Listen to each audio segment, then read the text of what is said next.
بسم الله الرحمن الرحیم. سلام و عرض ادب و احترام دارم خدمت همه شنوندگان این پادکست سیاسی که میخوام به تحلیل کوتاهی نسبت به تحرکات امریکا در منطقه داشته باشیم. خب ببینید 7-8 ماه از حمله رژیم صهیونیستی با همکاری امریکا به کشورمون داره میگذره. 7-8 ماه گذشت از روزی که بیشتر جنگ در حاشیه تحلیل ها بود و تیترهای رسانه‌ای بود. ما خودمون عملی این جنگ رو محسوس برای ما قابل لمس بود. اما واقعیت داستان اینه که از همون روزهای نخست هم این داستانهای جنگ داستانهای نظامی بود. یک روایت دوگانه ای ایجاد کرده بودن. از یک سو زمزمه حمله بود و از سوی دیگه میز مذاکره رو مطرح می‌کردن. به نوعی دیپلماسی در ظاهر بود و تحرکات نظامی در سایه اون قرار می‌گرفت. اون روزها هم گفته میشد آمریکا دنبال مذاکره است و قصد حمله به ما نداره و قرار بود روز یکشنبه فکر کنم مذاکره بشه که در روز جمعه به ما حمله شد. اون روزها هم فضای رسانه‌ای آرامتر میشد. بازار تحلیل ها به سمت میرفت که میگفتن داریم مدیریت تنش میکنیم، اما همزمان در پشت پرده چرخدنده های ماشین رژیم صهیونیستی در حرکت بود و داشتن حمله میکردن و آماده میشدن برای حمله به کشور. خرداد ماه رو به یاد بیاریم. اخبار ضد و نقیضی از آمادگی رژیم صهیونیستی برای حمله به کشورمون منتشر میشد. برخی‌ها میگفتن این یک بلوف سیاسیه، برخی‌ها میگفتن خیلی در داخل و خارج که امکان همچین حمله‌ای وجود نداره، ولی کن دیدیم که این اتفاق افتاد. خب فضای کشور در اون روزها هم از جنگ فاصله گرفته بود. همین فضایی که الان نگران کننده هستش برای من.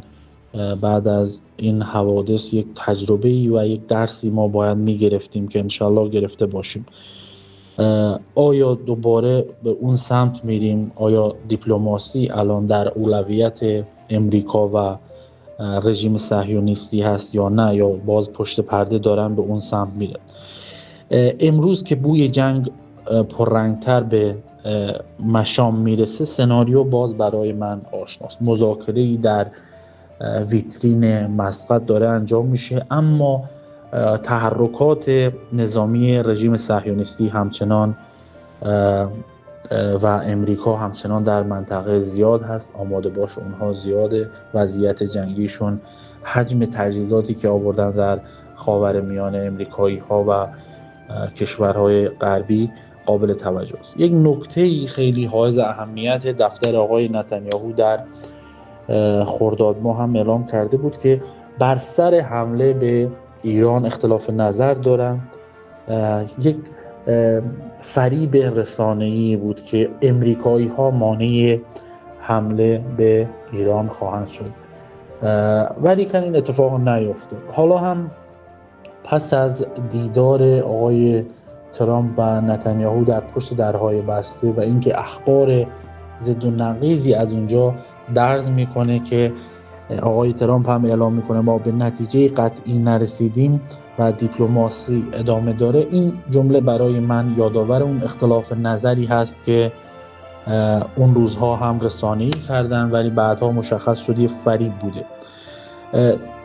تاریخ دوستان عزیز وقتی تکرار میشه اول نجوا میکنه و بعد فریاد میکشه. این هم همون بحث تاریخی، اگرچه تاریخ زیادی از اون جنگ 12 روزه نگذشته، ولی کن ما باید بسیار هوشیار باشیم. در خرداد ماه رژیم با پشتیبانی امریکا و غرب عملیات شوک و بهت رو علیه کشورمون اجرا کرد. 3 روز قبل از اون من در روزنامه کیهان یک یادداشتی این هشدار رو داده بودم که امریکایی ها و اسرائیلی ها به دنبال چه چیزی هستن. همون اصلی که بر اصل غافلگیری، سرعت و برتری روانی بنا شده. خب 3 روز پیش از اون برخی تحلیل ها هشدار داده بودن که این تحرکات و مذاکرات میخواد پوششی باشه برای تحرکات نظامی. امروزه هم دوستان عزیز نشانه ها کم نیستش. حجم تجهیزات، جابجایی نیروهای امریکایی، تحرکات دریایی و هوایی امریکا در منطقه و از همه مهمتر یک برداشت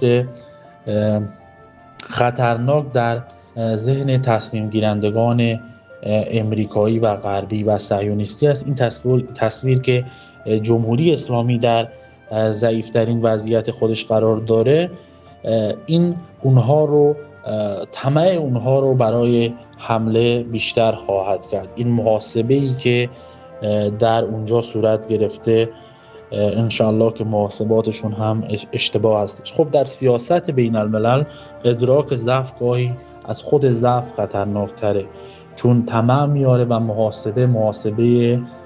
محاسبه رو هم به خطا میبره. الان در حال حاضر سوال این نیستش که مذاکره بده یا خوبه، آیا دیپلماسی میتونه این بحران رو حل کنه یا نه. بحث ما بحث پوششی بودن مذاکرات هستش. وقتی مذاکرات تبدیل به یک سپری بشه، لبخندهای دیپلماتیک سایه تحرکات نظامی رو بپوشونه، اون وقتش ما با دیپلماسی مواجه نیستیم، ما با مهندسی ادراک مواجه. بازی پیچیده‌ای در جریانه، از یک سو پیام‌های آرامبخش به ما داده میشه و از سوی دیگه سیگنال‌های که بیشتر شبیه آماده سازی افکار عمومی برای جنگ هستش. خب ترامپ اعلام میکنه خواهیم دید چه خواهد شد. این جمله در سیاست خارجی آمریکا معنای مشخصی داره، یعنی همه گزینه‌ها برای اونها روی میزه.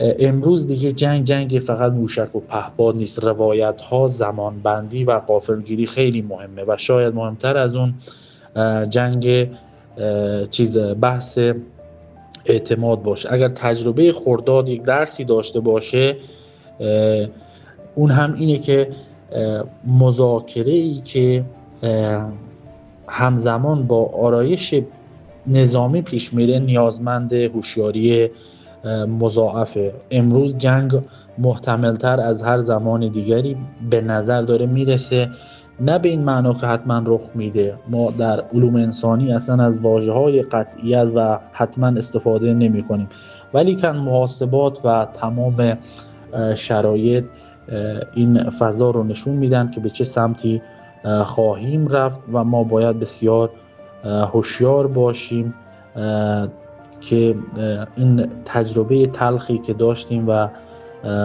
در مذاکرات و در زمانی که ما خودمون رو برای دیپلماسی آماده می‌کردیم ما مورد حمله قرار گرفتیم که انشالله این اتفاق نیفته. در چنین فضایی ساده انگاری خیلی خطرناک است برای کشور و اعتماد بیجا پرهزینه برای کشور، هزینه سنگینی که میتونه برای ما. پس ما باید بسیار هوشیار باشیم، در اعتماد نکنیم به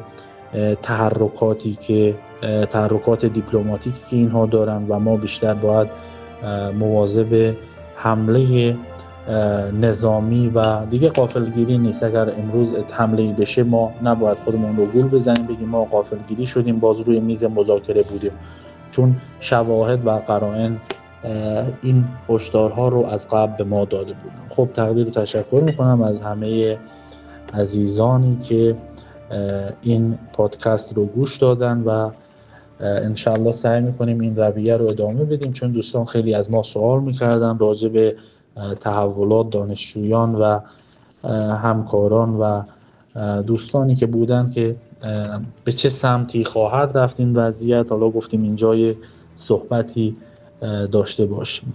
شب خوبی داشته باشید. شما را به خدای بزرگ می‌سپارم.